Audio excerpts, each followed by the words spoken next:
हरे कृष्णा। आप सभी का स्वागत है फिर से सेशन 30, इस 30वें सत्र में गीता स्टडी चैलेंज के।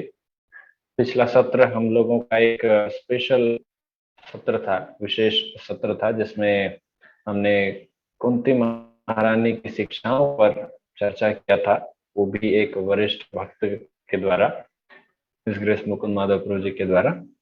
आज से हम फिर से कंटिन्यू कर रहे हैं अपने उसी भगवद गीता के सत्र से। So today's session, this session 30, is going to be very special because today we are going to discuss about specifically about ध्यान योगा।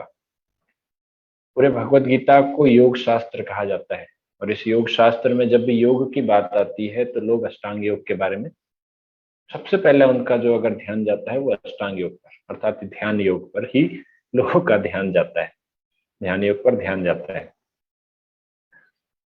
तो ये ध्यान योग के विषय में आज का जो सत्र है, आज का जो सेशन है, हम काफी श्लोक आज लेने वाले हैं।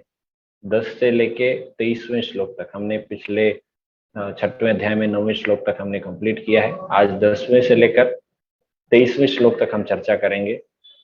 हमको फास्ट भी जाना है, डिटेल भी समझना है। इसके लिए मैं चाहता हूँ कि आप लोग थोड़ा ध्यान से सुने कि भगवान कृष्ण भगवद गीता में योग के विषय में क्या बता रहे हैं, ध्यान योग के विषय में, कि करना कैसे है, ध्यान योग क्या होता है, किस रूप में हमको इसे कैसे प्रैक्टिस कर सकते हैं। ध्यान योग के विषय में हम आज चर्चा करेंगे। वैसे भी आप सभी लोगों ने ध्यान योग के बारे में पढ़ा ही होगा, स्कूल्स में, कॉलेजेस में, या नहीं भी पढ़ा होगा तो भी आपको इतनी बेसिक इंफॉर्मेशन तो है ही कि अष्टांग योग 8 अंगों का योग है। 8 अलग अलग अंग हैं इसमें, यम, नियम, आसन, प्राणायाम, प्रत्याहार, ध्यान, धारणा और समाधि। तो यम और नियम आप लोग जानते हैं कि कुछ कुछ चीजें हमें जीवन में पालन करने चाहिए, अपने जीवन में कुछ कुछ हमें नहीं करना है। सो डूज एंड डोंट्स।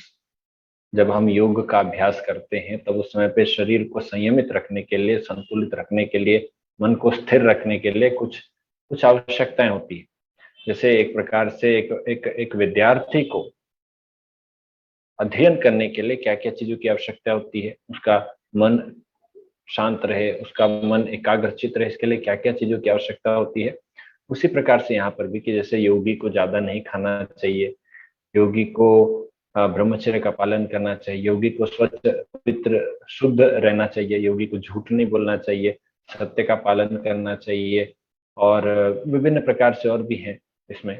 चोरी नहीं करना, किसी प्रकार के गलत कुसंगति से बचना, मादक पदार्थ का सेवन नहीं करना, शराब नहीं लेना, नॉनवेज नहीं लेना, इस प्रकार से बहुत सारी चीजें हैं इन नियम और नियमों में जिसका हमें पालन करना चाहिए। उसके बाद आसन करने का महत्व या उसका लाभ प्राप्त होता है। अगर आप कहें कि मैं सभी कुछ भी पालन नहीं करूंगा, सिर्फ आसन करूंगा, वज्रासन करेंगे, कपालभाति प्राणायाम करेंगे, आसन के बाद प्राणायाम करेंगे, अनुलोम विलोम प्राणायाम करेंगे, हमारे शरीर की शुद्धि होगी, नहीं, शुद्धि इस तरह से नहीं होती है।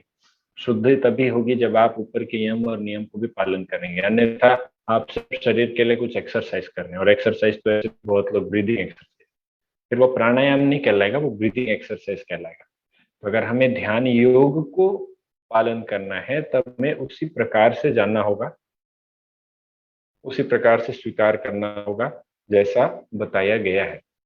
आसन एवं प्राणायाम के बाद आता है प्रत्याहार। प्रत्याहार अर्थात हमारे इंद्रियों को संकुचित अर्थात संयमित करना, कम से कम इसको एक्सपोज करना, जितनी जरूरत हो इतना ही इंद्रियों के लिए हमें तुष्टिकरण देना, अननेसेसरी हमें इंद्रिय तृप्ति के प्रयास में नहीं लगना चाहिए, इसे प्रत्याहार कहते हैं। उसके बाद आता है ध्यान।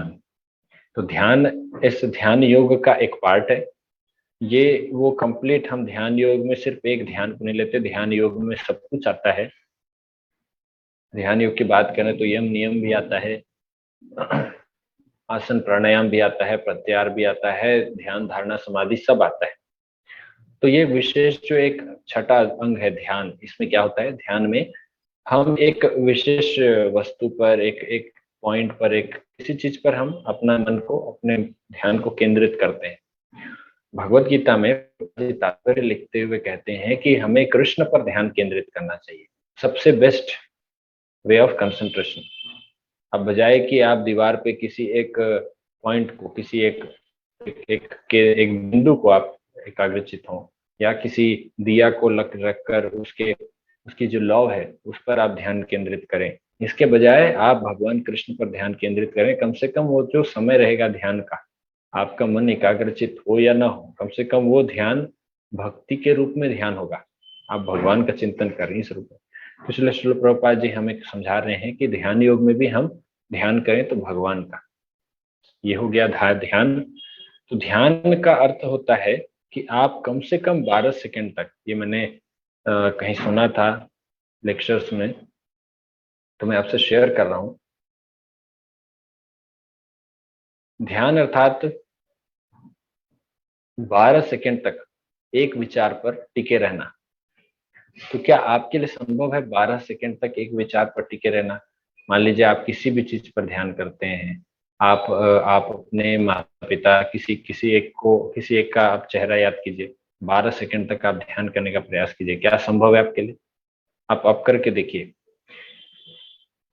एक सर्वे के अनुसार एक भारतीय युवा की औसतन एकाग्र चित्त रखने की या औसतन ध्यान केंद्रित रखने की जो समयावधि है वो सिर्फ 5 सेकंड है।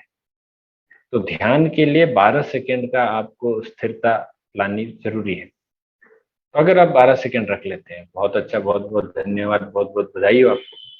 और इसके बाद फिर आता है धारणा। धारणा अर्थात 12 × 12 अर्थात 144 सेकंड तक आपको एक ही विचार पर टिके रहना। तो 144 सेकंड कितना होता है? लगभग 2.5 मिनट। 2.5 मिनट तक एक ही विचार पर टिके रहना, इसे धारण कहते हैं। आपने धारण किया हुआ उस विचार को, धारण करके पकड़ के रखा हुआ है।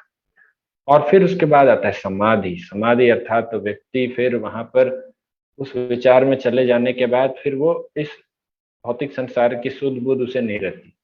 वो होता है 12 × 12 × 12 अर्थात 1728 सेकेंड, जो कि लगभग लगभग होता है 28 मिनट के बराबर। आधा घंटा समझ लीजिए। आधे घंटे तक कोई एक ही विचार तक टिके रहेगा, अर्थात वो समाधि में चला गया। वो कहते हैं समाधि में चले गए। बाबा जी भी समाधि में चले गए, 4 दिन से आए नहीं है। वैसे महान महान साधु महात्मा भी होते थे ध्यान वाले कि 4 दिन, 5 दिन, 10-10, 15-15 दिन तक ध्यान में जाते थे समाधि में, और फिर उसके बाद वापस अपनी अवस्था में आते थे। तो ध्यान योग या अष्टांग योग इतना कोई आसान तरीका नहीं है। आप अगर ऐसा समझते हैं कि मैं विचारों को तो रोक लूंगा, पहले आप 12 सेकंड करके देखिए, फिर 144 सेकंड, उतने में ही 144 सेकंड 99.9% नहीं कर पाएंगे। बहुत 2-4 गिने चुने कोई होंगे जो इसमें आगे बढ़ सकते हैं, और फिर समाधि की अवस्था, वो तो नेक्स्ट टू इम्पॉसिबल है। फिर भी कुछ योगी कर पाते हैं, परंतु अगर उनका ध्यान भगवान पे नहीं है, अगर वो ध्यान केंद्रित करते हैं किसी बिंदु पे, किसी लौ पे, तो फिर वो जो ध्यान होगा, वो ध्यान से उन भौतिक संसार से मुक्ति नहीं मिलेगी। वो उस ध्यान के जरिए, उस ध्यान के सहायता से वो उच्च लोकों की यात्रा तो कर सकते हैं, अन्य ग्रहों की यात्रा कर सकते हैं, पृथ्वी लोक से ऊपर उठ सकते हैं, लेकिन भगवान के धाम जाने के लिए हमें भगवान में चिंतन करना अत्यंत आवश्यक है। तो हम शुरुआत करेंगे इसी अध्याय 10वें श्लोक से, 6वें अध्याय के। तो मैं शेयर कर रहा हूँ पीपीटी, जस्ट मैं पहले इंट्रोडक्शन दे रहा था। अब आप लोग ध्यान से सुने कि भगवान क्या कहते हैं, कि ध्यान कैसे करना चाहिए और कितना आसान है। आपको क्या लगता है कितना आसान होगा? थोड़ा चेक कर लेंगे हम। उसके बाद अगर किसी की इच्छा होगी तो वो ध्यान के रास्ते से भगवान को प्राप्त करने का प्रयास करे, कोई दिक्कत नहीं। Bhagavad Gita session 30, chapter 6, verse number 10 to 23. And today's topic is practicing ध्यान योगा। मंगलाचरण से आरंभ करेंगे। ओम ज्ञानतिमिरन्धस्य ज्ञानाञ्जनशलाकया चक्षुरुन्मीलितं येन तस्मै श्रीगुरुवे नमः। श्रीचैतन्यमनोभीष्टं स्थापितं येन भूतले स्वयं रूपः कदा मह्यं ददाति स्वपदान्तिकम्।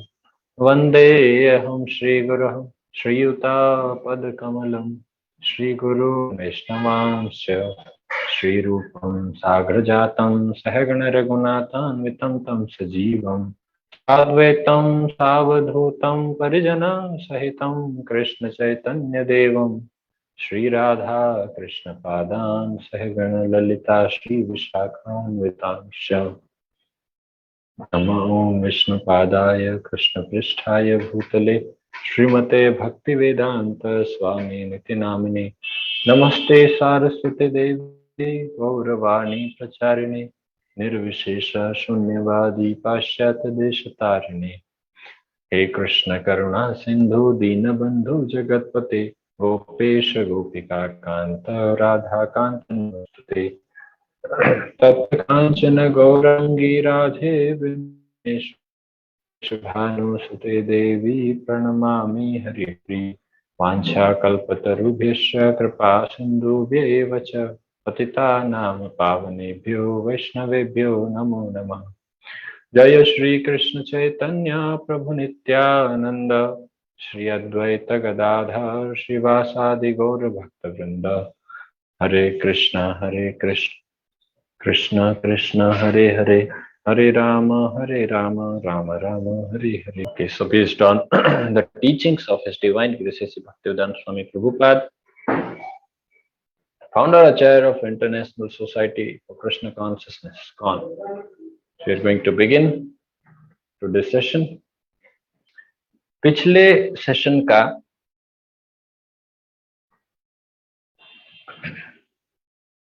जो अंतिम श्लोक था, मैं उसके बारे में बता दूं हमने क्या डिस्कस किया था। योगी कौन होता है इसके बारे में हम चर्चा कर रहे थे और अंतिम जो श्लोक था उसमें बताया गया था कि जब मनुष्य निष्कपट हितैषियों, प्रिय मित्रों, तटस्थों, मध्यस्थों, ईर्ष्यालुओं, शत्रुओं तथा मित्रों, पुण्यात्माओं एवं पापियों को समान भाव से देखता है तो वह और भी उन्नत माना जाता है। तो मनुष्य को सभी अवस्था में समान रहना चाहिए, सभी प्रकार के लोगों के साथ समान व्यवहार करना चाहिए, ये योगी का लक्षण है। अब यहाँ से हम चर्चा करेंगे, अभी हम चर्चा करेंगे कि योगी ध्यान किस प्रकार से करता है। यहाँ से हम आगे श्लोक अभी पढ़ते जाएंगे। योगी युञ्जीत सततं आत्मानं रहसि स्थितः एकाकी यत चित्तात्मा निराशीर परिग्रह। योगी को चाहिए कि वह सदैव अपने शरीर, मन तथा आत्मा को परमेश्वर में लगाए, एकांत स्थान में रहे और बड़ी सावधानी के साथ अपने मन को वश में करे। उसे समस्त आकांक्षाओं तथा संग्रह भाव की इच्छाओं से मुक्त होना चाहिए। तो योगी को न सिर्फ अपने मन को वश में करने का प्रयास करना चाहिए, बल्कि अपने शारीरिक इंद्रियों को भी कम से कम भौतिक संसार के संसर्ग में लाने का प्रयास करना चाहिए, कम से कम, ताकि कम से कम वो भौतिक संसार की तरफ एक्सपोज हो तो वो कम से कम प्रभावित हो। क्योंकि मन के लिए हमने पहले ही चर्चा किया, मन किस प्रकार से काम करता है। मन बाकी जो 5 इंद्रियां हैं, 5 कर्मेंद्रियां हैं, 5 ज्ञानेंद्रियां हैं, इन 5 ज्ञानेंद्रियों की सहायता से मन अपनी लगाम चलाता है, अपनी पूर्ति करता है। तो मन अगर इन 5 इंद्रियों के द्वारा अगर उसे ज्यादा इनपुट ना मिले तो मन फिर ज्यादा घूम नहीं पाएगा, ज्यादा इधर उधर भटक नहीं पाएगा और वो शांत रहेगा। तो योगी को चाहिए कि वह सदैव अपने शरीर, मन तथा आत्मा को परमेश्वर में लगाए, अर्थात भगवान की सेवा में लगाए। तो एक भक्त के बारे में कहा गया है कि योगी किस प्रकार से भगवान की सेवा में उन्हें लगाए रखे, एकांत स्थान में रहे। एकांत स्थान में रहने का क्या अर्थ है? एकांत स्थान में वैसे तो सतयुग के जो योगी थे उनको एकांत स्थान में रहने के लिए प्रेरित किया जाता था, उसके लिए एनकरेज किया जाता था, लेकिन कलयुग में तो ये संभव नहीं है। आप कभी एकांत में जाएंगे तो एनडीटीवी वाले, मीडिया वाले आपके पास पहुंच जाएंगे, आज तक वाले पहुंच जाएंगे, बोलेंगे यहाँ पर एक साधु बैठा हुआ है, देखिए बहुत समय से तपस्या कर रहा है। आइए जानते हैं इनका क्या रियलाइजेशन है। अभी आपको एक दिन भी नहीं हुआ हो, लेकिन उनको फर्क नहीं पड़ता। आप वहां पर साधना करने गए, तपस्या करने गए, कुछ भी करने गए, आप एकांत स्थान पे रहेंगे तो ऐसा ही कुछ होगा। या तो मीडिया आ जाएगी या तो जंगली जानवर आ जाएंगे। और हमारे में इतना धैर्य नहीं है, इतना साहस नहीं कि हम एकांत स्थान पर जाकर भजन कर सके। तो ये संभव तो है नहीं। और बड़ी सावधानी के साथ अपने मन को वश में करें। अब मन को वश में करना ये असंभव है हमारे लिए। तो भगवान कह रहे हैं ये ध्यान योग की प्रक्रिया है। उसे समस्त आकांक्षाओं तथा संग्रह भाव की इच्छाओं से मुक्त होना चाहिए। कोई भी इच्छा नहीं होनी चाहिए, भौतिक इच्छा कि मुझे ये चाहिए वो चाहिए। तो संग्रह भाव, मुझे अभी और धन इकट्ठा कर लेते हैं, अपने अपने आने वाली 4-5 पीढ़ियों के लिए हम पैसा जमा करके रखते हैं। मैं घर खरीद लेता हूँ, अगले जनरेशन को काम आएगा, वो इसे उसमें रहेगा। तो इस तरह से संग्रह भाव एक होता है कि आज मैं अपने लिए, आज आवश्यकता है, योगी क्या करता है, उसे आज जितनी आवश्यकता है वो उतना ही लेता है। भले उसे 4 रोटी एक्स्ट्रा मिले लेकिन वो नहीं रखता। वो बचे जो भी एक्स्ट्रा चीज है, जो परफेक्ट योगी होता है उसके पास अगर वो खाने के लिए भिक्षा मांगने गया, उसे अगर एक्स्ट्रा मिल गया तो उस एक्स्ट्रा को वो बांट देगा और वो आज शाम को निश्चित रहेगा। क्योंकि जो व्यक्ति किसी प्रकार से संग्रह भाव से मुक्त है, उसके जीवन में कोई चिंता नहीं रहती, क्योंकि उसके पास खोने के लिए कुछ भी नहीं रहता। वो ना अपने पास किसी प्रकार का धन रखता है, किसी प्रकार का भोजन रखता है ताकि मुझे अगले दिन इस पर डिपेंडेंट रहे, वो किसी प्रकार की विचार ही नहीं है। तो चिंता से ही मुक्त है, चिंता ही नहीं। तो इस प्रकार से योगी अपने मन को तब वश में कर सकता है। लेकिन क्या हम ऐसी परिस्थिति में आ सकते हैं? हमारे लिए क्या ये संभव? नहीं संभव है। इसीलिए तात्पर्य में प्रभुपाद जी बता रहे हैं कि हमें भगवान कृष्ण पर अपने ध्यान केंद्रित करना चाहिए। और एकांत स्थान की जगह, एकांत स्थान का क्या अर्थ है कि हमें भौतिकवादी लोगों के संपर्क से दूर रहना चाहिए, भौतिकवादी मनुष्यों से, भौतिकवादी एसोसिएशन से, उससे एकांत आना चाहिए। अर्थात हमें भक्तों के साथ रहना चाहिए जहाँ पे भौतिकवादी वातावरण ना हो, उसे एकांत कहा गया है। तीसरी बात, बड़ी सावधानी से अपने मन को वश में करने। तो क्योंकि हमारी सारी इंद्रियां भगवान की सेवा में अगर हम लगाते हैं तो मन को वश में करना तब आसान होता है, अन्यथा ऐसे मन को वश में करना संभव ही नहीं। और फिर अंत में कहा गया आकांक्षाओं तथा संग्रह भाव। तो एक भक्त कभी भी किसी प्रकार से भौतिक इच्छा नहीं करता, वो आध्यात्मिक इच्छा करता है। और हम क्योंकि भक्तों के साथ रहेंगे तो धीरे धीरे हमें भी वो बदलाव आएगा, तभी हमारे लिए संभव है। तात्पर्य में प्रभुपाद जी लिखते हैं कि युक्त वैराग्य के सिद्धांत को अपनाते हुए हमें अपने सभी चीजों को भगवान की सेवा में लगानी चाहिए। इसी के द्वारा हम अपने मन एवं इंद्रियों को वश में कर सकते हैं। अन्यथा ध्यान योग की यह प्रक्रिया हमारे लिए बिल्कुल भी संभव नहीं है।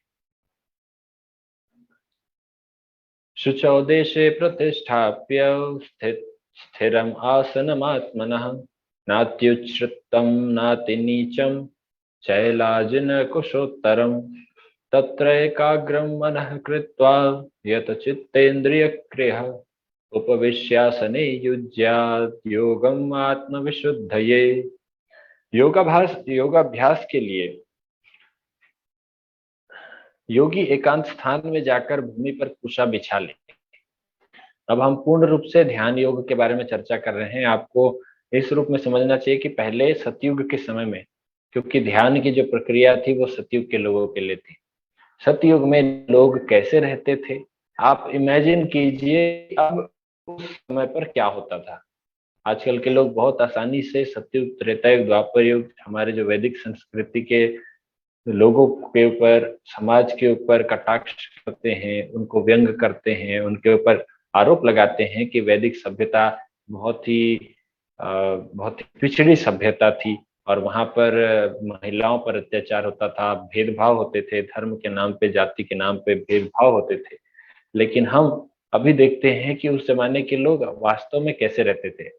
और उस स्थिति में फिर आप जाकर ये सोचिए कि क्या ऐसे लोग जिनका मन, जिनका बुद्धि, जिनकी चेतना इतनी ऊंचे स्तर पर है, क्या वो ऐसी ओछी हरकत कर सकते हैं? क्या वो महिलाओं के साथ जाति के नाम पे कुछ प्रकार से भेदभाव कर सकते? क्या आपको ऐसा लगता है? क्या वो पिछड़े थे? अभी हम चर्चा करेंगे। अगर वो पिछड़े थे तो हम ये कर सकते हैं जो वो करते थे? संभव भी नहीं है। सतयुग के लोगों की जैसी शुद्ध चेतना थी, वैसी चेतना आज हम कितना भी प्रयास करें, लेकिन वो चेतना प्राप्त कर पाना असंभव है। तो क्या करते थे, अब इमेजिन कीजिए, हमारे लिए तो असंभव है, हम तो नहीं कर सकते, लेकिन हिमालय में आज भी ऐसे कुछ योगी हैं जो अदृश्य रूप में ऐसा ही योगाभ्यास आज भी कर रहे हैं। कुछ तो दृश्य रूप में भी हैं और बहुत अदृश्य रूप में। बाकी जितने योगी हैं अलग अलग जगह पर कहीं बैठकर कोई तपस्या कर रहा है, मोस्टली प्रायः 90-95% लोग सभी ढोंग दिखावा कर रहे हैं। कुछ सही हो सकते हैं। योगाभ्यास के लिए योगी एकांत स्थान में जाकर भूमि पर कुर्सा बिछा दे और फिर उसे मृग छाला से ढके तथा ऊपर से मुलायम वस्त्र बिछा दे। आसन न तो बहुत ऊंचा हो न बहुत नीचा, यह पवित्र स्थान में स्थित हो। योगी को चाहिए कि उस पर दृढ़ता पूर्वक बैठ जाए और मन, इंद्रियों तथा कर्मों को वश में करते हुए तथा मन को एक बिंदु पर स्थित करके हृदय को शुद्ध करने के लिए योगाभ्यास करे। योगाभ्यास के लिए कितनी ज्यादा कंडीशंस है। एकांत स्थान में जाइए, कुशाग्रास बिछाइए, मृग छाला ढकिए, मुलायम वस्त्र बिछाकर बैठिए, ऊंचा नहीं होना चाहिए, नीचा नहीं होना चाहिए, पवित्र स्थान होना चाहिए। कितने सारे कंडीशंस हैं। हरे कृष्ण महामंत्र जप करने के लिए कोई कंडीशंस नहीं है। नाम नमकार बहुधा निज सर्वशक्ति तत्तार्पिता नियमिता न काल। किसी काल की आवश्यकता है को स्मरण करने के लिए, न कोई परिस्थिति की आवश्यकता है, न किसी नियम की आवश्यकता है। सभी से परे है हरे कृष्ण महामंत्र। इसलिए कलयुग के लोगों के लिए कहा गया है कि आप हरे कृष्ण महामंत्र जप कीजिए और इसके द्वारा आप भगवत धाम, भगवत प्राप्ति कीजिए। भागवतम में एक श्लोक है, कृते यध्यायते विष्णु त्रेतायाम यजतो मखे। 11वें स्कंद के 5वें अध्याय में ये श्लोक आता है। कृते यध्याय तो विष्णु त्रेतायाम यजतो मखे द्वापरे परिचर्यायाम कलौ तद हरि कीर्तनात्। इसमें कहा जाता है कि सतयुग में भगवान विष्णु के ध्यान करने का जो महात्म्य है, अर्थात ध्यान करने से अगर भगवान मिलते हैं, ध्यान करने से भगवान मिलते थे सतयुग में, वही फल अर्थात भगवान के धाम जाने का वही फल त्रेता युग में यज्ञ करने से होता था। त्रेतायाम युजतो मखय, यज्ञ करने से। द्वापरे परिचर्यायाम, और वही फल द्वापर युग में भगवान कृष्ण के, विष्णु के विग्रह के कलौ तद हरि कीर्तनात्, और कलयुग में वही फल हमें मिलता है हरि कीर्तन से। भगवान के हरि नाम के कीर्तन करने से हमें वो फल मिलता है। तो वही फल हमें भगवान के हरि नाम संकीर्तन से मिलता है, लेकिन इतना सारे कंडीशंस जो यहाँ पर बताए गए हैं, तो ये तो हम फुलफिल नहीं कर सकते योगाभ्यास के लिए। इसलिए हम तो ध्यान योग की प्रक्रिया से हम तो दूर हैं। आप लोगों को अगर इच्छा है, आप लोग करना चाहते हैं, तो ये सब प्रोसेस फॉलो कीजिए। आप अगर नहीं कर सकते तो फिर ध्यान को छोड़िए और भक्ति में आइए। बहुत आसान है भक्ति करना। तात्पर्य में प्रभुपाद जी बताए हैं कि कलयुग के लोगों के लिए बताया गया है, हरेर नाम हरेर नाम हरेर नाम एव केवलम कलम नास्तेव नास्तेव नास्तेव गतिरन्यता। ये बृहद नारदीय पुराण में भी कहा गया है। बृहद नारदीय पुराण कितने समय पहले की बात है। उस पुराण में वर्णन किया गया कि कलयुग के लोगों के लिए हरि नाम एवं हरि नाम एवं हरि नाम ही एकमात्र साधन है जो कलयुग के कल्मशों का नाश कर सकता है, कर सकता है, कर सकता है। इतना जोर देकर बोलने की क्या आवश्यकता है। अर्थात यही एकमात्र साधन है, इसके अलावा और कोई साधन नहीं है। अगर आप ध्यान करेंगे, यज्ञ करेंगे, विग्रह पूजा करेंगे, तो इससे आपको वो लाभ नहीं मिलेगा जितना हरि नाम करने से, भगवान की कीर्तन भजन करने से मिलेगा। इसीलिए हम लोग ध्यान योग पढ़ रहे हैं क्योंकि भगवान ने बताया है, लेकिन चूंकि उन्होंने 6ठे अध्याय में बताया है, आगे और भी अध्याय है जहाँ पर भगवान अपना लेक्चर जब फिनिश करेंगे तब बताएंगे कि वो क्या चाहते हैं। तब भगवान बताते हैं कि वो भक्ति चाहते हैं। भगवान बार बार 2 बार ये श्लोक कहते हैं, मन मना भव मद भक्तो मद्याजिमाम नमस्कुरु, मेरा भक्त बनो। 2 बार ये श्लोक भगवान क्यों कहते हैं भगवद गीता में। 700 श्लोक की गीता है, इसमें भगवान एक ही श्लोक 2 बार रिपीट कर रहे हैं। क्या भूल से कर रहे हैं? मैं भूल गया था, आपको नहीं बता पाया था, या सॉरी मैं mistake, I I I I repeated, मैं 2 बार बोल दिया, सॉरी। ऐसा बात है भगवान का। तो क्या भगवान भूल गए होंगे कि मैंने एक बार बोला था कि चलो एक बार वापस बोल दो? नहीं, उन्होंने पर्पसफुली इस स्टेटमेंट को 2 बार कहा, 9वें अध्याय में और 18वें अध्याय में। अर्थात वो जोर देना चाहते इस बात पे कि मेरा चिंतन करो, मेरा भक्त बनो, मेरी पूजा करो, मुझे प्रणाम करो। तो भगवान चाहते हैं। और अगर हम ध्यान में बैठ जाएंगे,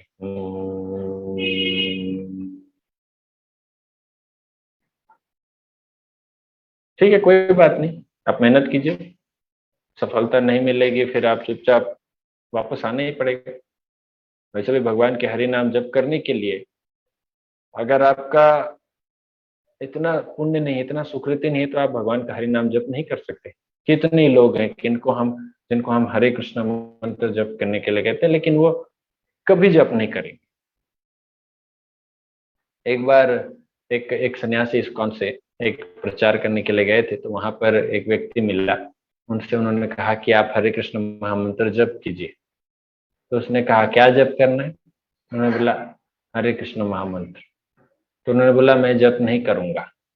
तो महाराज ने पूछा आप क्या जप नहीं करेंगे? तो उन्होंने कहा वही जो आपने मुझसे कहा वो मैं जप नहीं करूंगा।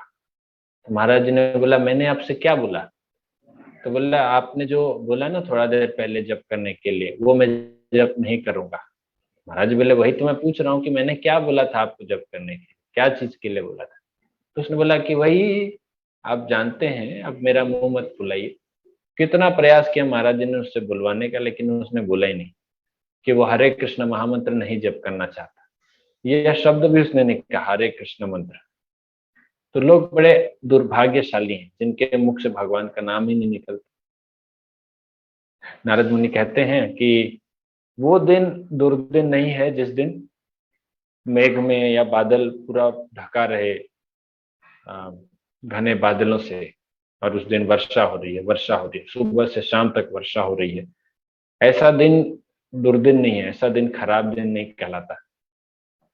बहुत बारिश हो रही है, आप जा भी नहीं पा रहे हैं, लोग बोलते हैं ना काम पे भी नहीं निकल पा रहे हैं, इतनी बारिश हो रही है, पूरा एकदम माहौल, वातावरण एकदम काला है, घना अंधेरा बादल है। तो सुबह से रात तक, अगले दिन फिर तीसरे दिन चौथे दिन मान लीजिए ऐसा ही होता रहता है, तो हम बहुत सोचने लगते हैं अरे कितने खराब दिन चल रहे हैं, उजाला भी नहीं हो रहा है।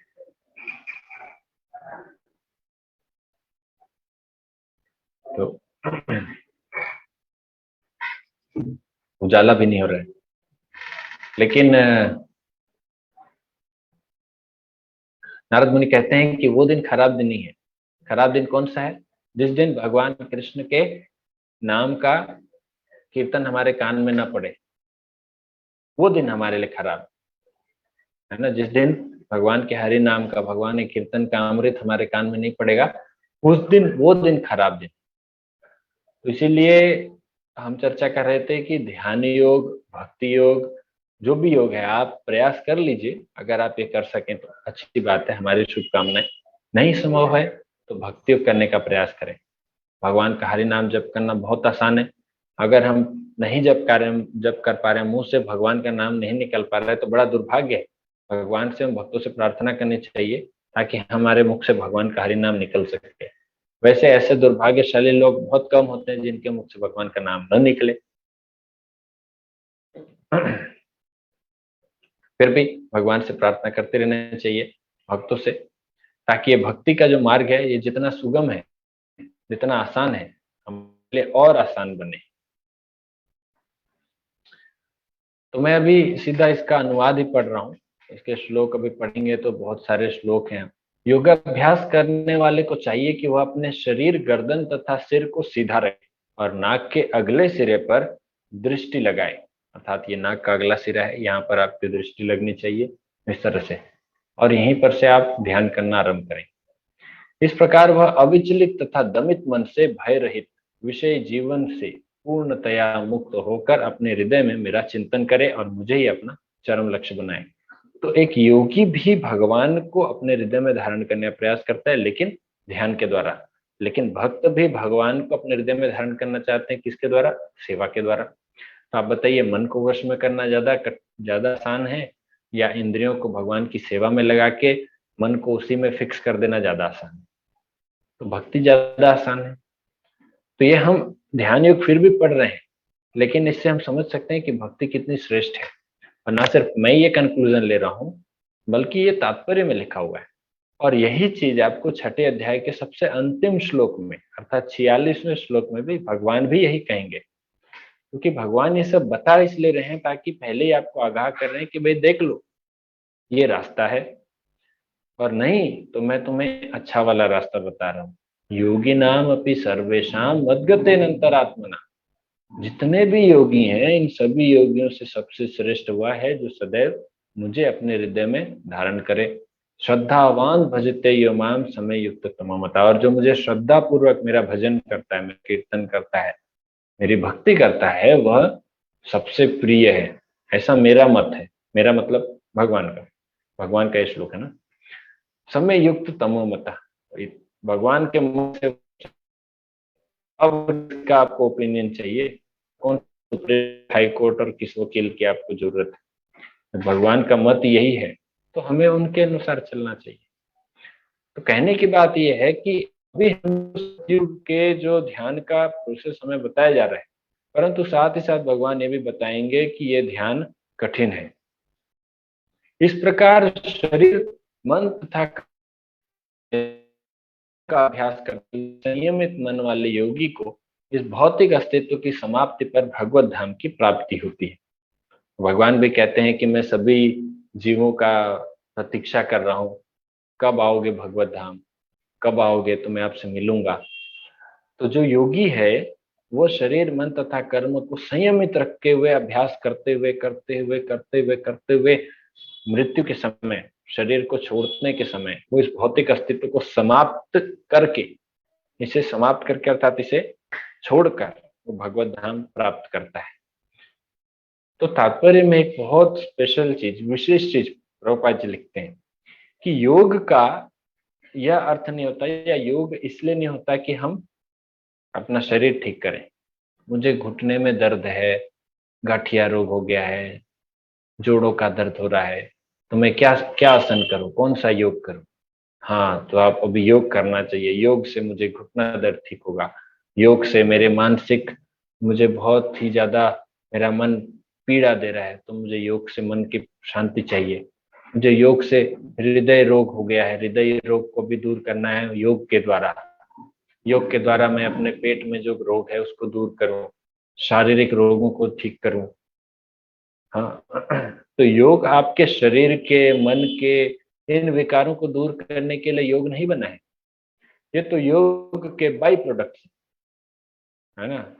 साइंस में कहें तो अगर एसिड और बेस को अगर मिलाते हैं तो सॉल्ट बनता है, साथ में वाटर भी बनता है, H2O। लेकिन भाई अगर आपको H2O चाहिए तो आपको ये प्रोसेस करने की क्या जरूरत है। H2O चाहिए ऐसी जाके आप तालाब से, नदी तालाब से उठा लीजिए ना। आप क्या कर रहे हैं, इतनी जटिल प्रक्रिया के द्वारा आप पानी निकालने का प्रयास कर। अरे उसका मुख्य जो प्रोडक्ट है, मुख्य जो चीज है सॉल्ट, वो तो आप कर ही नहीं रहे।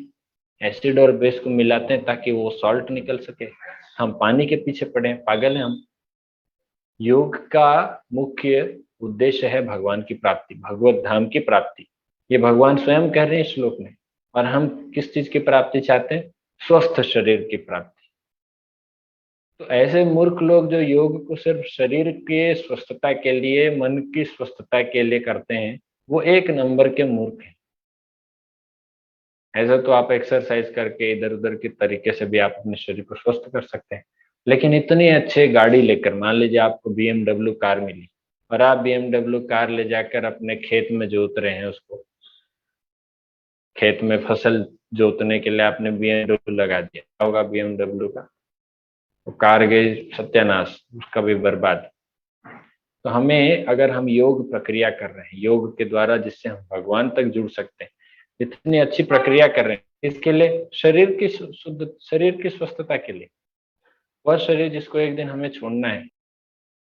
आत्मा केवल की बात है यहाँ पर, योग को एकदम तुच्छ से हम, तुच्छ उद्देश्य के लिए, शरीर की स्वस्थता के लिए, इसके लिए यूज कर। तो भगवान कह रहे हैं कि मूर्खता वाला काम है ये। भगवत गीता में भगवत धाम का भी स्पष्टीकरण किया गया है। कि वो यह वह स्थान है जहां न तो सूर्य की आवश्यकता है, न चंद्रमा की, न बिजली की। आध्यात्मिक राज्य के सारे लोग उसी प्रकार से स्वतः प्रकाशित हैं जिस प्रकार सूर्य द्वारा यह भौतिक आकाश। तो वो स्वतः प्रकाशित है, वहां किसी और चीज की कोई आवश्यकता नहीं है। ऐसा भगवत धाम है, उस जगह जाने के लिए योग की आवश्यकता है। परंतु हम योग का अगर उद्देश्य भौतिक संसार में ही रहकर अपने स्वास्थ्य लाभ के लिए करेंगे तो फिर वो भगवत गीता के अनुसार उसे योगी नहीं कहा जा सकता। उसे उसे एक एक थोड़ा फर्स्ट क्लास योग भोगी कह सकते हैं, कि भोग भी करेगा और स्वास्थ्य लाभ भी लेगा। तो उसे एक थोड़ा फर्स्ट स्टैंडर्ड का भोगी जरूर बोल सकते हैं, लेकिन भगवत गीता के अनुसार वो योगी तो कतई नहीं है। हे अर्जुन, जो अधिक खाता है या बहुत कम खाता है, जो अधिक सोता है अथवा जो पर्याप्त नहीं सोता है, उसके योगी बनने की कोई संभावना नहीं है। अगर आप चाहते हैं योगी बनना, चाहे कोई भी योगी हो, भक्ति योगी हो, ज्ञान योगी हो, ध्यान योगी हो, कर्म योगी हो, कैसा भी योगी आप बनना चाहते हैं, लेकिन अगर आप बहुत ज्यादा खाते हैं या बहुत कम खाते हैं, बहुत ज्यादा खाना अर्थात इतना खा लिया, खाने के बाद अभी नींद आने लग गया, बहुत आलस लग गया, या इतना कम खा रहा है कि शरीर अब बीमार पड़ गया है, सुस्त पड़ गया है, अब वो योग भी नहीं कर पा रहे, वो सीधा नहीं बैठ पा रहा है, वो बहुत तकलीफ है, शरीर में कुछ है ही नहीं, ऐसा बैठा हुआ है। तो यहाँ पर बताया गया कि योग अर्थात शरीर सीधा रहना चाहिए, ध्यान होना चाहिए, मन को वश में करना। लेकिन व्यक्ति अगर खा ही नहीं रहा है, बहुत कम खा रहा है, तो शरीर दुर्बल हो गया, धीरे धीरे वो। योगी को इमिटेट नहीं करना चाहिए। बहुत योगी होते हैं जो अपने इंद्रियों पर उन्होंने विजय प्राप्त कर ली, इसीलिए वो खाते नहीं है, फिर भी उनके शरीर में पोषण होता रहता है। लेकिन हमको उनको देख के इमिटेट नहीं करना चाहिए कि भाई जो कम खाता है वो योगी है। नहीं, जो कम खाता है वो योगी नहीं है, जो योगी है वो कम खाता है। आप ऐसा समझिए, जो कम खाता है वो योगी हमेशा नहीं होगा, लेकिन जो योगी है उसके साथ हमेशा ऐसा होगा कि वो कम खाएगा, क्योंकि वो अपनी इंद्रियों को संकुचित रखता है, संयमित रखता है। लेकिन जरूरी नहीं कि आप कम खाए तो आप योगी बन जाए, प्रक्रिया ऐसी है ना। तो कम खाने से आप अपने शरीर को नुकसान पहुंचा रहे हैं। जितना आपके लिए जरूरी है, पर्याप्त है, उतना लीजिए और मन को वश में करने का, योग करने का प्रयास कीजिए। ये प्रक्रिया बताई गई है यहाँ पर। There is no need for men to eat animals because there is an ample supply of grains, vegetables, fruits, and milk. Such simple food stuff is considered to be in the mode of goodness. A person in Krishna consciousness does not eat anything which is not first offered to Krishna.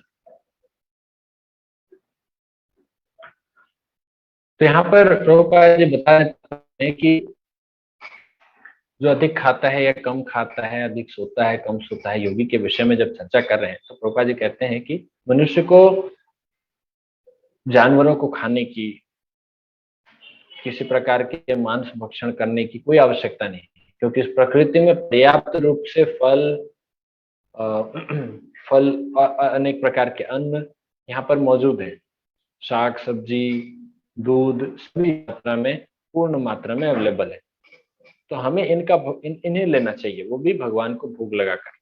तो योगी अगर इस प्रकार की चीजें ग्रहण करेगा तो ये, क्योंकि मोड ऑफ गुडनेस, प्रकृति जो भी उत्पन्न करती है, जो भी आप मोस्टली जो हम साग सब्जी की बात करें तो ये सभी मोड ऑफ गुडनेस के होते हैं, सतो गुण में होते हैं। हाँ, ये बात और है कि प्याज लहसुन की आप बात करेंगे तो ये चीज अलग है, पर मोस्टली हम जो बात कर रहे हैं तो वो सभी सतो गुण के रूप में उत्पन्न करते हैं। और वो हमारे योग के लिए, जब हम योग करते हैं तो हमारे चेतना के लिए वो बहुत आवश्यक है। A person in Krishna consciousness does not eat anything which is not first offered to Krishna. तो अभी चेतना की और शुद्ध अवस्था की बात करें कि जो भक्त है, कृष्ण होना पवित्र है, वो भगवान बिना कुछ नहीं खाता।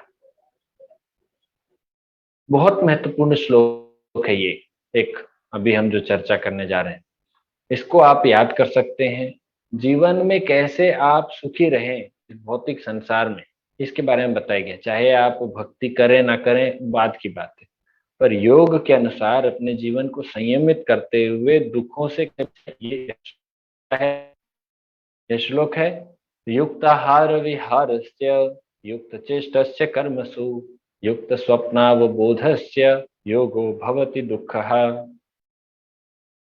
जो खाने, सोने, आमोद प्रमोद तथा काम करने की आदतों में नियमित रहता है वह योगाभ्यास द्वारा समस्त भौतिक क्लेशों को नष्ट कर सकता है।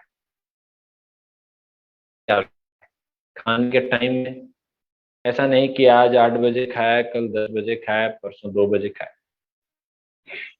तो हम चर्चा कर रहे थे कि हमारे काम करने, सोने, उठने, बैठने किसी प्रकार से टाइमिंग हमारा फिक्स नहीं है और हम बात कर रहे हैं योग की।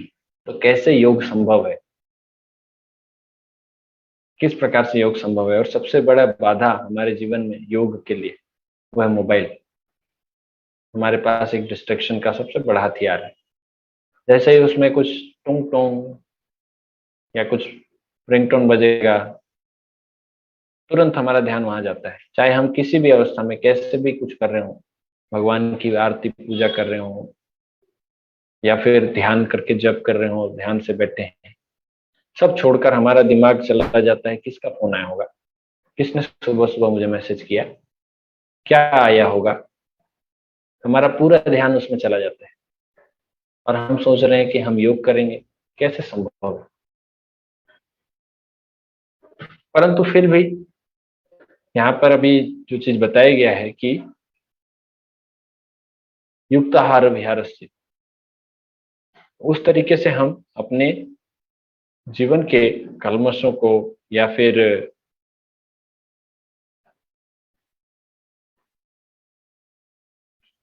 भौतिक क्लेशों को उसको नष्ट कर सकते हैं योगाभ्यास के द्वारा, अगर फिक्स रहे तो। उदाहरण यहाँ पर बताया गया, तात्पर्य में प्रभुपाद जी बता रहे हैं कि श्रील रूप गोस्वामी वो पूर्ण रूप से भगवान की सेवा में लगे थे, इस कारण से वो शारीरिक स्तर पे ही नहीं थे और वो कभी कभार ही सोते थे, 2 घंटा, 1.5 घंटा, कभी कभी सोते ही नहीं थे दिन भर में। हरिदास ठाकुर जी तो जब तक 192 माला जप नहीं कर लेते हरे कृष्ण महामंत्र, तब तक प्रसाद नहीं लेते थे। तो कभी कभी माला करते करते समय निकल गया तो फिर उस दिन प्रसाद नहीं लिया, फिर अगले दिन अब माला, जब खत्म होगा 192 माला तब प्रसाद लिया। तो ये वास्तव में योगी है।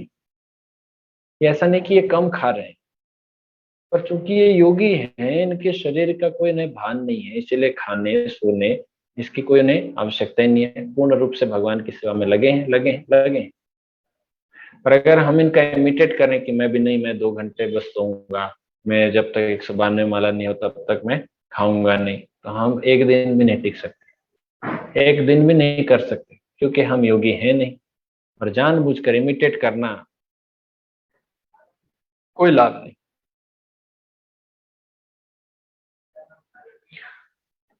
जब योगी योगाभ्यास द्वारा अपने मानसिक कार्यकलापों को वश में कर लेता है और अध्यात्म में स्थित हो जाता है, अर्थात समस्त भौतिक इच्छाओं से रहित हो जाता है, तब वह योग में सुस्थिर कहलाता है। सिर्फ स्थिर नहीं, सुस्थिर अर्थात सुंदर रूप से स्थिर। सुस्थिर का अर्थ होता है सुंदर प्रकार से स्थिर, अर्थात उसको कोई टेंशन भी नहीं है, कोई दुख भी नहीं है कि वो स्थिर क्यों है ना। जैसे हम कहते हैं कि सुव्यवस्थित, एक होता है व्यवस्थित और एक होता है सुव्यवस्थित। तो व्यवस्थित मतलब वो अरेंज्ड हो गया है, ठीक है। सुव्यवस्थित बहुत सुंदर प्रकार से, अर्थात ये अरेंज करने में अरेंज सब हो गया है, अभी इसमें कोई गड़बड़ भी नहीं है, तो स्थिर है उसका मन, उसका शरीर योगी का, बहुत सुंदर प्रकार से। उसको देख के लग रहा है कि कितना महान, कितना अच्छा योगी है। तो ये कब होता है? जब योगाभ्यास के द्वारा अपने मानसिक कार्यकलापों को वश में कर ले, शारीरिक नहीं, मानसिक भी, कि मन में जो विचार आ रहे हैं उनको भी कंट्रोल में कर ले और वो अध्यात्म में स्थित हो जाए। ये कब संभव है? ये तभी संभव है जब जीव, सॉरी मनुष्य बोल दिया, जीव अपने शारीरिक अवस्था से ऊपर उठकर आत्मा के अवस्था में स्थित हो जाए। इसका अगला श्लोक अभी हम डिस्कस करेंगे। तो क्योंकि मैं आपको ये जल्दी जल्दी हम चर्चा कर रहे हैं, इसको हम जब पढ़ रहे हैं तो आपसे रिक्वेस्ट है, काफी बड़ा सेक्शन है, आप भगवत गीता के 10वें श्लोक से 23वें श्लोक के बीच को जरूर पढ़ें, क्योंकि प्रभुपाद जी ने बहुत डिटेल में समझा है ध्यान योग हम क्यों नहीं करते। हम भक्ति योग क्यों करते हैं? और दूसरा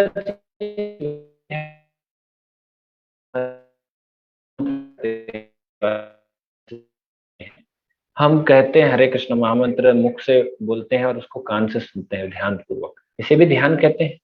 परंतु यहाँ जो ध्यान की प्रक्रिया बताई गई है, ये सतयुग के जीवात्माओं के लिए, सतयुग के लोगों के लिए ये अनुकूल था। परंतु कलयुग में ऐसी एक भी अनुकूल परिस्थिति हमारे लिए नहीं बनती। ना तो आप कहीं एकांत जगह पर जा सकते हैं, ना ही आप किसी एकांत जगह पर जाकर अपने मन को वश में कर सकते हैं। और इतना अगर कर भी लिए, वैसे तो असंभव है, इतना अगर कर भी लिए तो आपके पास ये मोबाइल नाम का चीज है ना, वो किसी अप्सराओं से या किसी उर्वशी रमा से कम नहीं है। पहले के लोग आते थे, कोई ऋषि मुनि तपस्या कर रहा है तो इंद्र भेजते थे कि जाओ उसको डिस्टर्ब करो। अभी कोई जरूरत ही नहीं है, हाथ में ही मोबाइल है, हाथ में ही माया है। जैसे ही मोबाइल की घंटी बजी, बस डिस्टर्ब हो गया माइंड। हाँ भाई, कौन आ गया, किसका फोन आ गया, ओ सॉरी सॉरी, ठीक है थोड़ा बात कर लेते हैं। थोड़ा बात करने लगे, हाँ थोड़ा व्हाट्सएप देख लेता हूँ, थोड़ा यूट्यूब चेक कर लेते हैं, थोड़ा फेसबुक देख लेते हैं, थोड़ा इंस्टाग्राम देख लेते हैं। ओह मैं क्या कर लिया, मेरा तो पतन हो गया। चले थे योग करने, इधर कुछ और ही हो गया। ऐसी अवस्था में हम क्या योग करेंगे? और फिर मैंने ये भी बताया मीडिया वाले पहुंच जाएंगे। हाँ तो अभी हमने अभी अभी देखा है यहाँ पर इस जंगल में एक एक कई हजारों सालों से बैठे हुए ये व्यक्ति तपस्या कर रहे हैं। आपके मन में चल रहा है किधर है हजार, अभी भाई 2 घंटा भी नहीं हुआ है बैठे हुए, मुझे परेशान करने आ गए। हजारों सालों से बैठे हुए इस व्यक्ति से अभी हम पूछते हैं कि ये तपस्या कर रहे हैं यहाँ पर, इनको क्या क्या अनुभव हुआ, देखते हैं इनसे, हम जानना चाहेंगे। हमें ऐसा लगता है कि इन्होंने कई हजारों सालों से खाना भी नहीं खाया है, सोए भी नहीं होंगे। तो हमारे चैनल में आप सबसे पहले देख रहे हैं, टीआरपी बढ़ाने के लिए लोग क्या कुछ नहीं करते। तो खैर वो बात नहीं है, अभी बात चल रही है कि ध्यान योग कितना कठिन है। तो प्रभुपाद इसीलिए बार बार कह रहे हैं कि भक्ति योग इसलिए ज्यादा सरल है, और कलयुग के लिए यही एकमात्र रास्ता है, हरि नाम। यथा दीपो निवातस्तो नेंगते सोपमा स्मृता योगिनो यथचित्तस्य युंजतो योगमात्मना। जिस प्रकार वायु रहित स्थान में दीपक हिलता डुलता नहीं, उसी तरह जिस योगी का मन वश में होता है वह आत्म तत्व के ध्यान में सदैव स्थिर रहता है। एक कमरे में जहां पर पूर्ण रूप से वो आइसोलेटेड कमरा है, आइसोलेटेड मतलब जहां से हवा का आदान प्रदान नहीं हो रहा है, वहां पर अगर आप कोई दीपक रखते हैं तो वो दीपक जलता रहेगा, क्योंकि उसे कोई भी हवा डिस्टर्ब नहीं कर रही है। वैसा जो लव है, वैसा जो लौ है, जो लौ बिल्कुल भी हिलता डुलता नहीं। अगर वो लौ हल्का भी हिलेगा, एकदम माइन्यूट सा भी हवा अगर चलेगा ना, तो वो लौ हिलेगा। आप सोचिए कि वो लौ नहीं हिलनी चाहिए, कितना ज्यादा स्थिरता चाहिए उसके लिए। अर्थात वायु का एक छोटा सा भी झोंका वहां से नहीं, इस प्रकार से हम निश्चित कर पाए।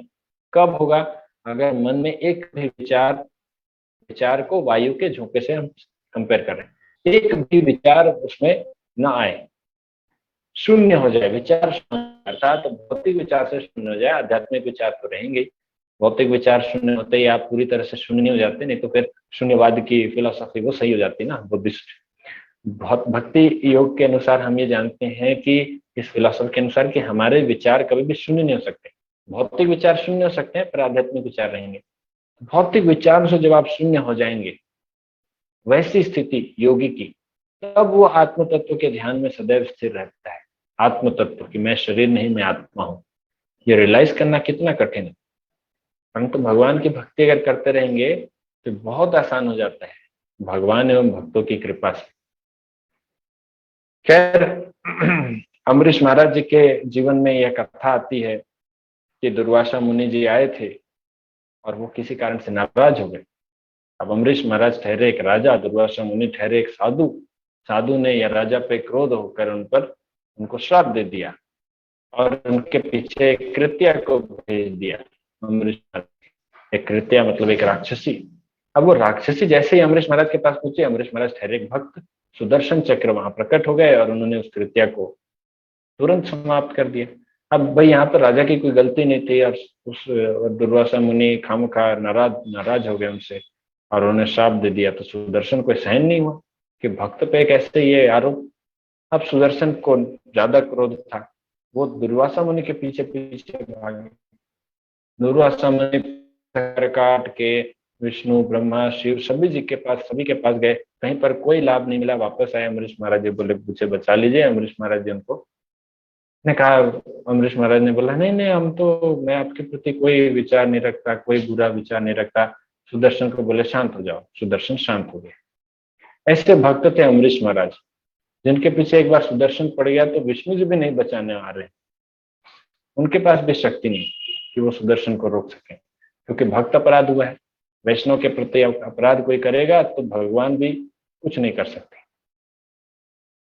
अब ये अमरीश महाराज जी क्या करते थे अपने जीवन में, ये अपने समस्त इंद्रियों को भगवान की सेवा में लगा के सवय मना कृष्ण पदार विंदयो वाचाम से वैकुंठ गुणानुवर्णने करो हरेर मंदिर मार्जनादेशु श्रुतिम चकारा चित कथ सतोदय। वो अपने मन को सदा भगवान के चरणारविंद में लगा के रखते थे, अपने वाणी से भगवान का गुणगान करते थे, अपने नेत्रों से भगवान का दर्शन करते थे, अपने कानों से भगवान के बारे में सुना करते थे। मुकुंद लिंगालय दर्शने दृशो तद्वृत्य गात्रे स्पर्शंग संगमम घ्राणव च तत्पाद सरोज सौरभे श्रीमद तुलस्यार स्नान दर्पिते। अपने नाक से सदैव वो तुलसी के पत्तों का स्मेल कर लिया करते थे। जैसे बताया, आंख से भगवान का दर्शन करते थे और हाथ से मंदिर के मार्जन करते थे, साफ सफाई करते थे। और स्पर्श, अपने अपने स्पर्श इंद्रियों के द्वारा भगवान को नहलाने धुलाने, उनकी विभिन्न प्रकार से सेवा करते थे। अपने सिर से भगवान को प्रणाम करते थे, पैर से भगवान के मंदिर की प्रदक्षिणा करते थे। जितने भी इंद्रियां थे, सभी इंद्रियों को भगवान की सेवा में करते, भगवान के चरणारविंद में लगा कर रखना चाहिए। यही तो योग है, यही तो योग है। और यही वास्तव में हम ध्यान योग में इतना जो चर्चा करें, बड़ा कठिन है। आप मंदिर जंगल जाओ, अकेले रहो, लेकिन ये कितना आसान। सेवा करो, भगवान के चरणों में अपने ध्यान को लगा कर। श्लोक जा रहे हैं वह है 23वें श्लोक तक, तो काफी बड़ा श्लोक है। सीधा अनुवाद देखते हैं। सिद्धि की अवस्था में, जिसे समाधि कहते हैं, अभी देखिए हम ध्यान तक पहुंच गए। यम नियम आसन प्राणायाम प्रत्याहार धारणा ध्यान धारणा समाधि, अब समाधि की चर्चा करने जा रहे हैं। सिद्धि की अवस्था में, जिसे समाधि कहते हैं, मनुष्य का मन योगाभ्यास के द्वारा भौतिक मानसिक क्रियाओं से पूर्णतया संयमित हो जाता है। भौतिक मानसिक क्रियाओं से पूर्णतया संयमित हो जाता है। मतलब जैसे थर्मस होता है, थर्मस में आइसोलेशन किया गया रहता है, सॉरी इंसुलेशन किया गया होता है। और थर्मस में अगर आप जो पानी रखते हैं, चाहे गर्म पानी हो या ठंडा पानी हो, उसका तापमान बाहर के तापमान से प्रभावित नहीं होता, कम से कम 12 घंटे के लिए। अच्छा अगर थर्मस हो तो वो बाहर के टेम्परेचर से प्रभावित नहीं होता, वो अंदर उसका जैसा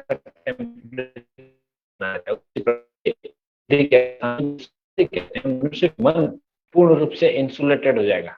ऐसा इंसुलेटेड कि वो भौतिक मानसिक क्रियाओं से पूर्णतः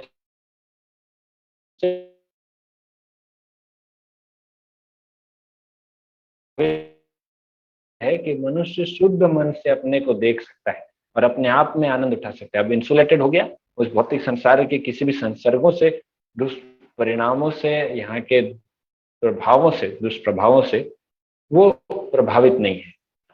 इसीलिए वो शुद्ध मनुष्य अपने आप को देख पा रहे हैं और अपने आप में आनंद उठा रहे हैं। भीतर ही भीतर आनंद हमारे भीतर है, आत्मा में ही स्थित है आनंद, उसी आनंद को ग्रहण कर रहे हैं। इस आनंदमय स्थिति में वह दिव्य इंद्रियों द्वारा असीम दिव्य सुख में स्थित रहता है। अर्थात आत्मा की भी इंद्रियां होती हैं, तो वो दिव्य इंद्रियों के द्वारा वो दिव्य सुख में स्थित रहता है। इस प्रकार स्थापित मनुष्य कभी सत्य से विपथ नहीं होता और इस सुख की प्राप्ति हो जाने पर वह इससे बड़ा कोई दूसरा लाभ नहीं मानता। अगर कोई मनुष्य ऐसी स्थिति में स्थित हो जाता है तो वो सत्य से विपथ नहीं होता, मतलब कभी भी सत्य से भटकेगा नहीं। अब वो क्या है सत्य? सत्य यही है कि हम आत्मा है, भगवान के अंश हैं और भगवान की सेवा करके ही हम वास्तविक शांति प्राप्त, यही सत्य है। इस सत्य से कभी भी वो विपथ नहीं होता, भटकता नहीं, भ्रम में नहीं पड़ता और इस सुख की प्राप्ति के बाद वो किसी और प्रकार के सुख की चाह भी नहीं करता। अब आपको रसगुल्ला गुलाब जामुन खाने के लिए मिलेगा तो आप क्यों मिश्री और चीनी खाने के लिए जाएंगे? जाएंगे कभी? आपको इतना अच्छा अच्छा प्रसाद मिलेगा, तो हम अच्छा प्रसाद जब मिलता है, तो अच्छे प्रसाद मिलेगा तो हम थोड़ी बाहर जाकर कोई चना मसाला गुटखा पान तंबाकू ये खाने के लिए कौन जाएगा पीछे, जब अच्छा प्रसाद मिलेगा। तो व्यक्ति तुच्छ चीजों को भूल जाता है जब उसे उच्च आनंद प्राप्ति होती है। ऐसी स्थिति को पाकर मनुष्य बड़ी से बड़ी कठिनाई में भी विचलित नहीं होता। यह निस्संदेह भौतिक संसर्ग से उत्पन्न होने वाले समस्त दुखों से वास्तविक मुक्ति है। अगर आप चाहते हैं वास्तविक मुक्ति सभी दुखों से, तो यही है वास्तविक मुक्ति सभी दुखों से। सभी दुख तब तक बने रहेंगे जब तक इस भौतिक संसार से हमारा संसर्ग रहेगा, इस भौतिक संसार से हम अटैच रहेंगे। जब इस अटैचमेंट को हम तोड़ देंगे तो हम इस संसार के तुच्छ सुख और घनघोर दुख, सुख थोड़ा सा मिलता है और दुख इतना बड़ा मिलता है, तो हम थोड़े से सुख और इतने बड़े बड़े दुखों से हम बच जाएंगे अगर हम इस संसार के संसर्गों से मुक्त हो जाएंगे, उससे डिटैच हो जाएंगे, भगवान के प्रति हमारा आसक्ति बन जाएगा, बढ़ जाएगा, तो हम इस प्रकार से किसी भी कठिनाई में विचलित नहीं होंगे। हमारे जीवन में कोई भी कठिनाई आ जाए वो तो शारीरिक स्तर पे आएगा, और हम आत्मा के स्तर पे स्थित हैं। प्रभुपाद के नाम का पूरा मीनिंग क्या है? प्रभु अर्थात भगवान, पाद अर्थात चरण, तो भगवान के चरण कमलों में जो सदा रहता है उसे प्रभुपाद कहते हैं। दूसरा अर्थ यह है कि जो भगवान के चरण चिन्हों पर चलता है उसे प्रभुपाद कहते हैं। तीसरा अर्थ जो हमें भगवान के चरणों के पास लेके जाता है उसे प्रभुपाद कहते हैं। आपको जो अर्थ अच्छा लगे, तो प्रभुपाद जी का ये तीनों अर्थ।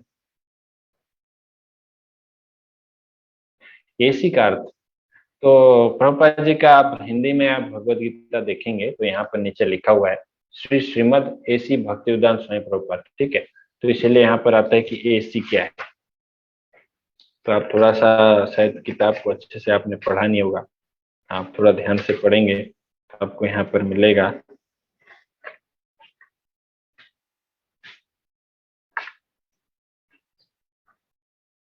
वैसे तो एसी का मतलब अभय चरणारविंद होता है।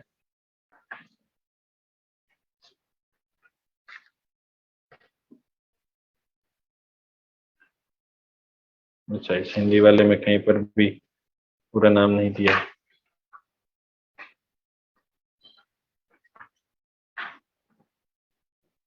प्रभुपाद जी का बचपन में नाम था अभय चरण दे, अभय चरण दे। उसके बाद जब बाद में उनका दीक्षा हुआ तो दीक्षा के बाद उनका नाम हुआ अभय चरणारविंद दास, अभय चरणारविंद दास। बाद में जब उनका संन्यास दीक्षा हुआ तो उन्हें वही अभय चरणारविंद स्वामी नाम था उनका, पर उन्हें भक्ति वेदांत का क्योंकि टाइटल मिला तो इसलिए उनका नाम अभय चरणारविंद भक्ति वेदांत स्वामी, ये नाम उनका हुआ। तो अभय चरणारविंद को हम शॉर्ट में AC वहां पर लिखते हैं। निखिल का प्रश्न है, भक्ति में भी तो भगवान पर ध्यान करते हैं, तो भक्ति भी तो ध्यान योग ही हुआ। भक्ति योग सभी प्रकार के योग का कंबाइंड है। जैसे भक्ति में हम कर्म योग भी करते हैं, कर्म करते हैं फल भगवान को देते हैं,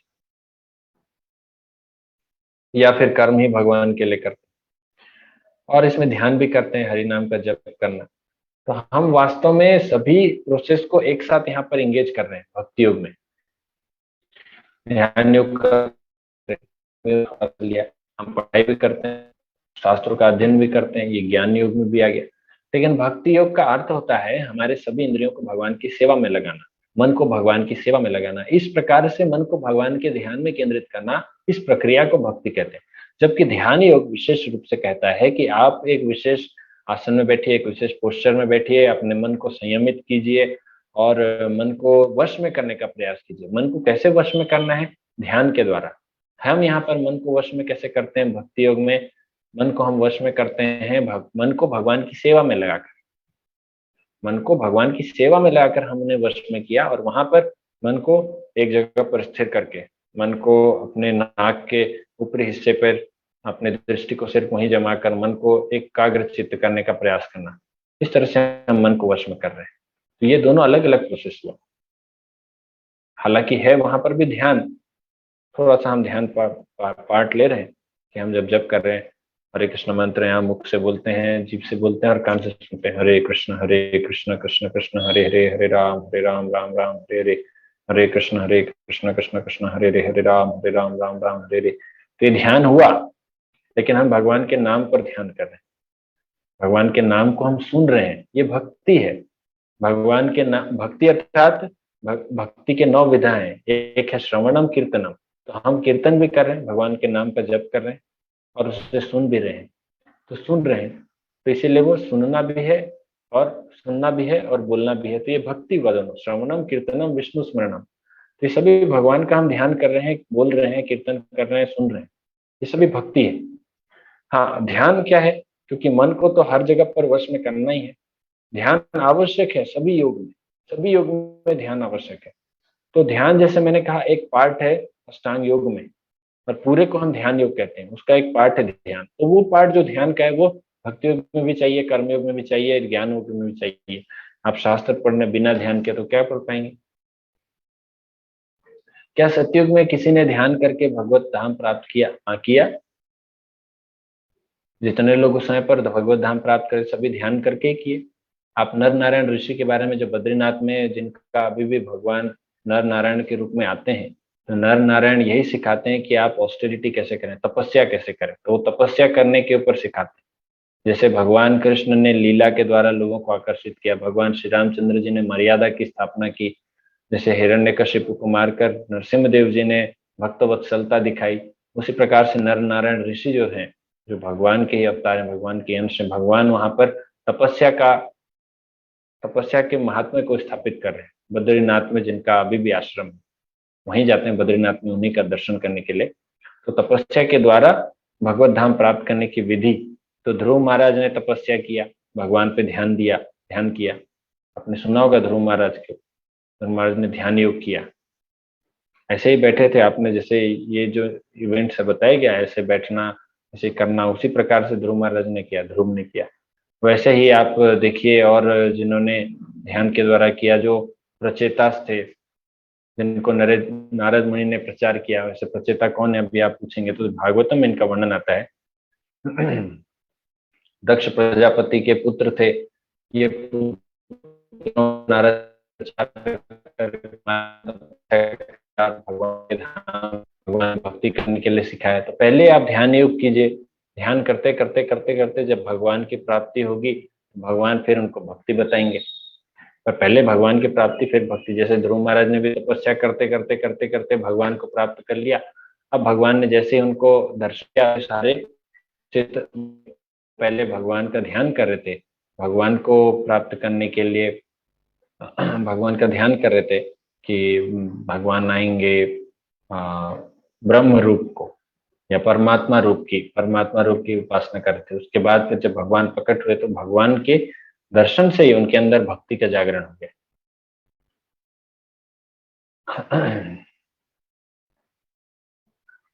ध्यान और एकाग्रता में क्या अंतर है?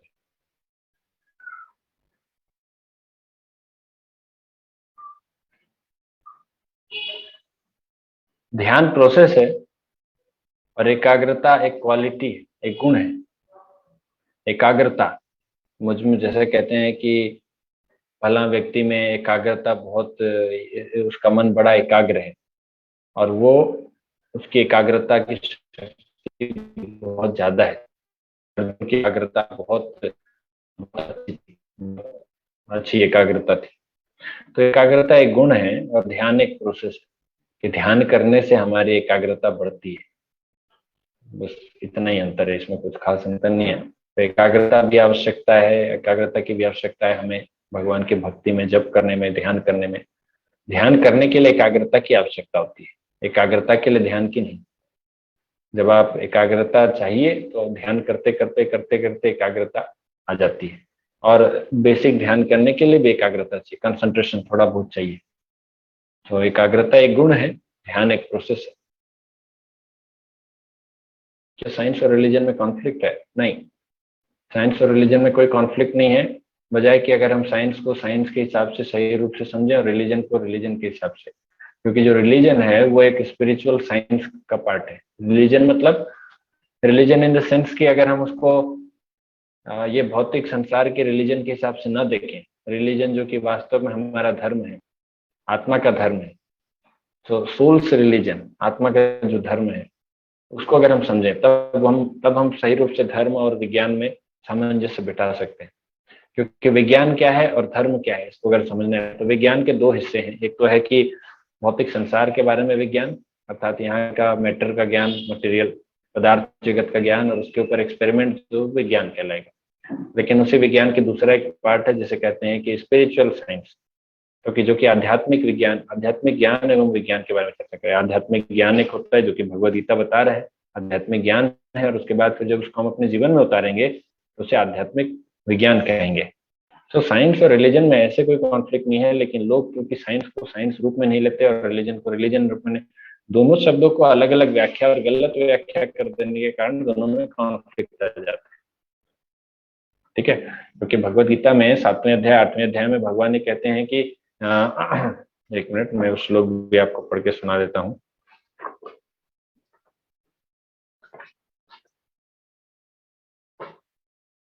7वें अध्याय का पहला श्लोक है।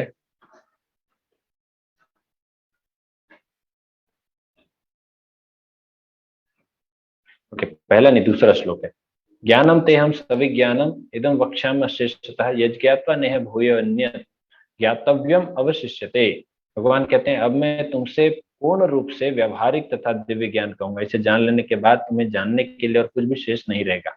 भगवान कहते हैं तुमसे पूर्ण रूप से व्यवहारिक तथा दिव्य ज्ञान, ज्ञानम ते हम सविज्ञानम, तो मैं तुम्हें ज्ञान भी बताऊंगा और विज्ञान भी बताऊंगा, क्योंकि ये दोनों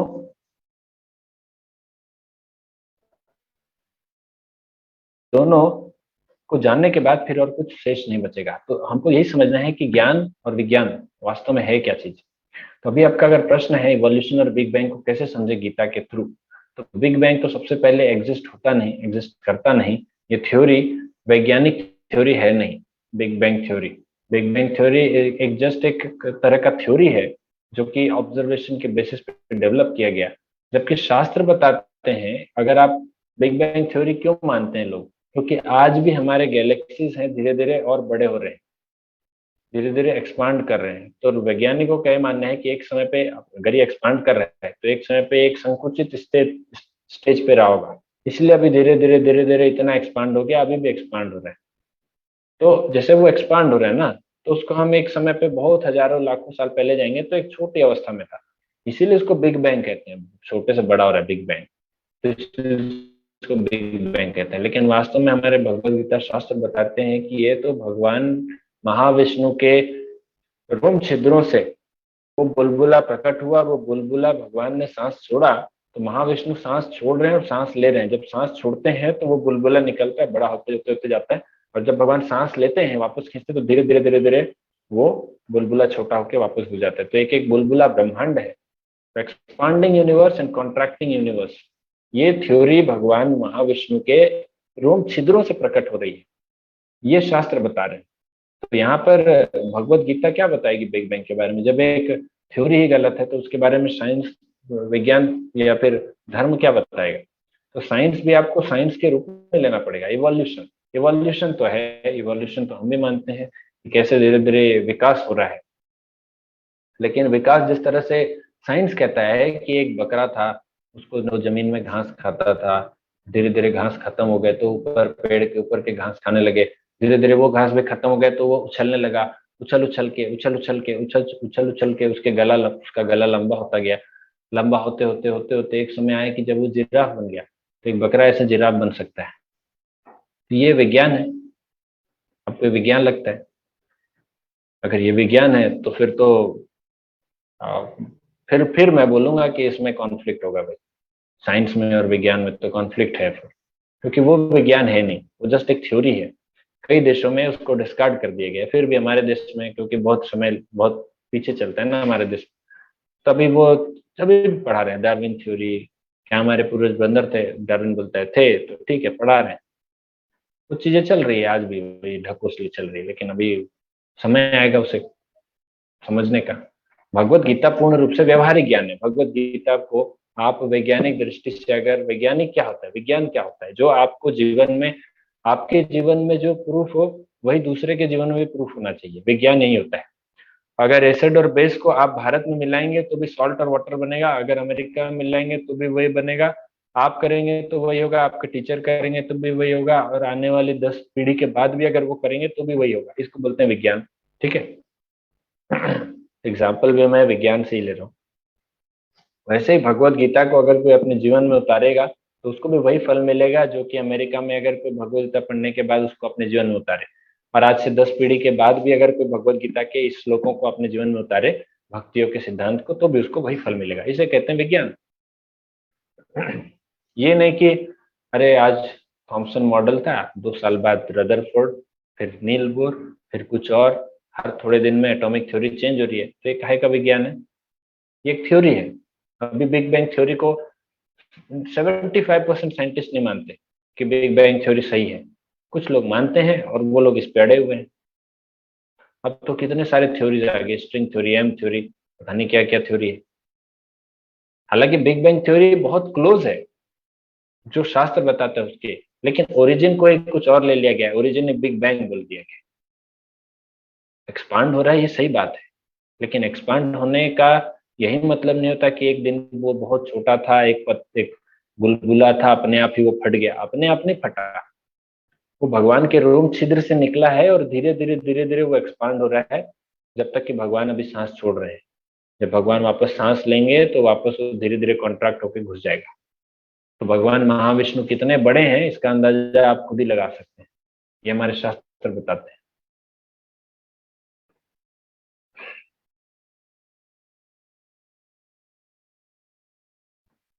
क्या नॉन वेजिटेरियन इंसान पाप का भागी है? हाँ है, क्योंकि भगवान कृष्ण पत्रम पुष्पम फलम तोयम, ये 4 चीजें भगवान ग्रहण करते हैं।